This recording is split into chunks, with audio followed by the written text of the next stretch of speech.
So Benjamin Netanyahu, Israel's genocidal, warmonger, criminal prime minister, spoke at the United Nations General Assembly in New York.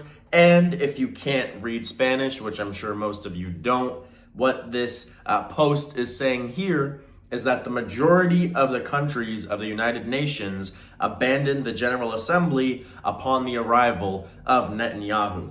And there's a video here we're gonna watch and then we'll talk about it, but this is certainly a show of protest by most of the countries at the United Nations against the genocide that Israel is perpetrating in Gaza and the West Bank, of which Prime Minister Netanyahu, although there are a lot of guilty actors, he's kind of right at the top.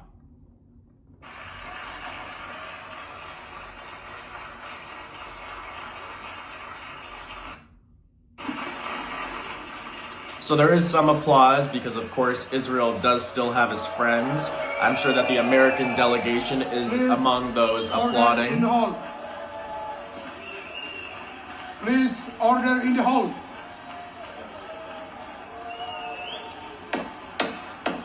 You can see a lot of people getting up and leaving. Please, order in the hall. So many people leaving that there's kind of a line to get out. And then, of course, you have some of his allies applauding, like, woo, we love genocide, we hate Muslims, we hate the Palestinians, kill them all, yay, go Netanyahu, woo! Yeah, those people applauding are sick in the head, just to be honest. I mean, I love that most countries walked out, but it should have been every country except Israel and the United States, frankly. Because the United States, we know that no matter what, they're gonna ride Israel's dick and just be unwaveringly supportive of the violent Zionist government. But every other state should have walked out. Even, am I seeing Ireland applauding? Who is this over here? Is that Ireland? I think that's Ireland. Why is there someone from Ireland applauding? I thought like the Irish were some of the most anti-Israel people out there. But yeah, this one seemingly Irish person is applauding. Anyways, that's weird. Please, order in the... But look at his face, look at his face. He actually looks genuinely a little bit like pissed off and shaken up. Like, I mean, I know that he's obviously very aware of how unpopular him and Israel are on the world stage, but maybe he didn't realize it was this bad, because he honestly looks pissed off. He looks shaken up. Maybe I'm just projecting that, but he does look a little bit like, goddamn.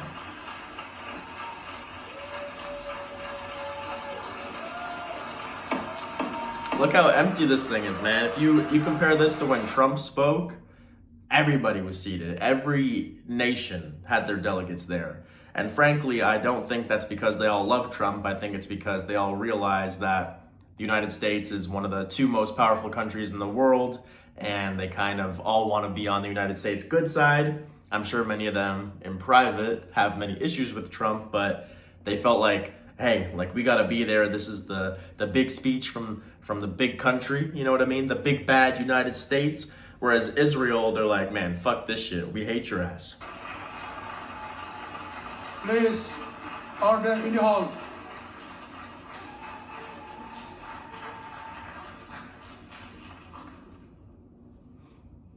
Mr. President, the families of our dear hostages. So that was all of the delegates walking out, and then you can see here on this post from the state of Palestine just how empty the hall was once again after everybody walked out. And this comes amidst rising international pressure and condemnation from the international community against Israel, against their actions in Gaza. Now, of course, Israel, with the backing of the United States, is still showing no signs of slowing down. If anything, they've been ramping things up in recent weeks, both in terms of the offensive against Gaza City and then also expanding their settlements in the West Bank and making moves to permanently annex parts of the West Bank. But we have here a story that came out recently about the European soccer body UEFA moving towards a vote to suspend Israel from the league. It says a majority of the UEFA's 20-member executive committee is expected to support any vote in favor of suspending Israeli teams from international play, and they're basically moving toward a vote. So really what this story tells us is that if there is a vote, they're most likely going to suspend Israel from the league. What it also says, though, it is unclear whether World Soccer body FIFA will support excluding Israel given the close relations between FIFA's leader Gianni Infantino and President Donald Trump, because Trump, they basically threatened anybody who was going to kick Israel out of the soccer league, being like, there will be repercussions for you. And I believe this also comes amidst a time where Eurovision is having a debate on whether or not they're going to kick Israel out of that competition. So Israel is becoming an international pariah state, as they should be, given their actions. I welcome this type of protest and dissent.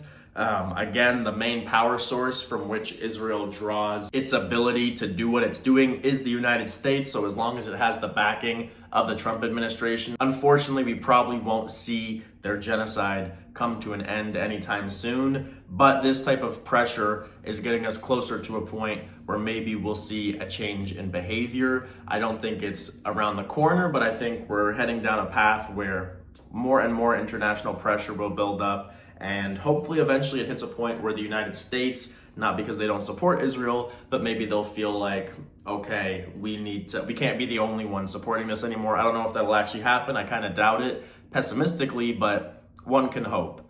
And then we also have this little clip of Netanyahu before his speech. Let's see what he says here. I think this is kind of interesting.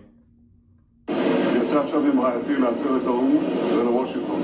בעצרת האו"ם אני אומר את האמת שלנו, אזרחי ישראל, האמת של חיילי צה"ל, של המדינה שלנו. אני אוקיע את אותם מנהיגים.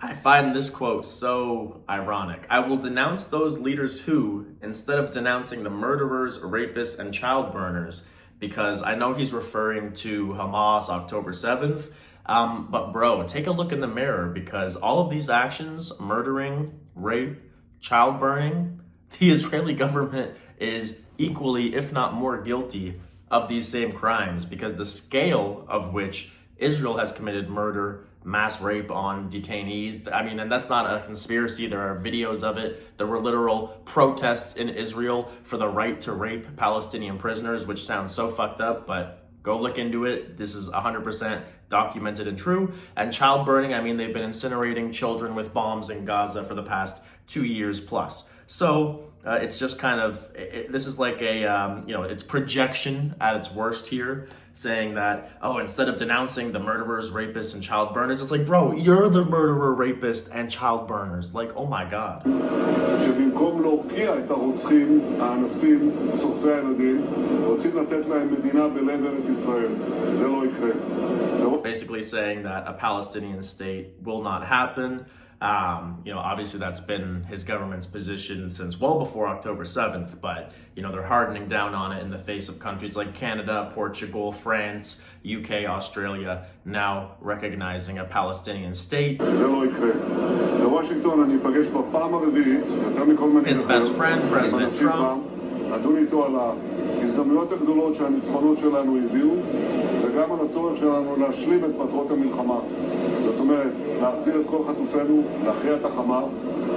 If your goal was to release the hostages, you would not be bombing the shit out of Gaza indiscriminately. You would not be starving Gaza, and if you're starving Gaza, you know what that's also going to do is starve the hostages. You also would have accepted many of the peace deals that you denied because your goal is not to free the hostages. The hostages are a political pawn for you to get your real goal of ethnically cleansing Gaza, annexing Gaza.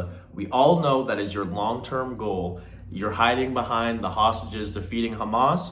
Anybody who has followed this conflict closely knows that they've had several opportunities to do just that. Instead, they're bombing indiscriminately, potentially even killing their own hostages. They're starving the Gaza Strip, starving their own hostages, and they are refusing to accept deals that would involve swaps of prisoners for hostages and Palestinian prisoners in Israel. So this is bullshit. החמאס ולהרחיב את מעגל השלום שמזדמן לנו בעקבות הניצחון ההיסטורי בעם תל אביב וניצחונות אחרים שהשגנו. זו גם הזדמנות לאחל לכם, אזרחי ישראל, ולעם היהודי כולו, שנה טובה, שנה של ביטחון, שגשוג ושלום. A year of peace, bro, you're the last guy to be talking about peace. I mean, Obviously, I'm biased. I hate Netanyahu with a burning passion. But frankly, I think if you don't have that bias, you might need to do some moral self-reflection. If you have a heart, if you're a human being who cares about your fellow human beings, I think it's natural to have a bias towards this genocidal, lying, criminal freak who continues to spread this disgusting propaganda, which obviously he's going to do. He's not just going to come here and be like, oh yeah, we are committing a genocide, but everybody sees through it now. The whole world is against you. We see that with all these UN delegates walking out. If nothing has changed by next General Assembly, you're going to see even less states here because it's only a matter of time before nobody can support the atrocities going on in Israel anymore. And that is a welcome thing. Once again, the United States is really the true power broker here and somehow needs to be pulled away from their Israeli support, given who's in office, and not only given who's in office, but frankly, just the history of all American administrations since the creation of the State of Israel have just been fully pro-Zionist and frankly, seemingly have just gotten more pro-Zionist over the years. When we look at the Biden administration, the two Trump administrations, some of the most pro-Israeli administrations of all time. So this isn't only a Trump thing, but Trump being in office, he's also a massive Zionist. Everyone around him pretty much is a massive Zionist. So unfortunately, they're still going to have the backing of one of the most powerful countries on earth, arguably the most powerful country on earth, at least militarily. China's getting there, but I still think for now, although we might be moving into what people are calling the Chinese century, I think we're still at the tail end of the American empire where they're probably the most powerful country on earth still by a hair. They're losing power, but still it's enough for Israel to get away with their blatant war crimes and genocide. Everybody involved in this, whether directly in the Israeli government, Israeli army, or more indirectly with the support from the United States and other Western nations, they should feel eternal shame.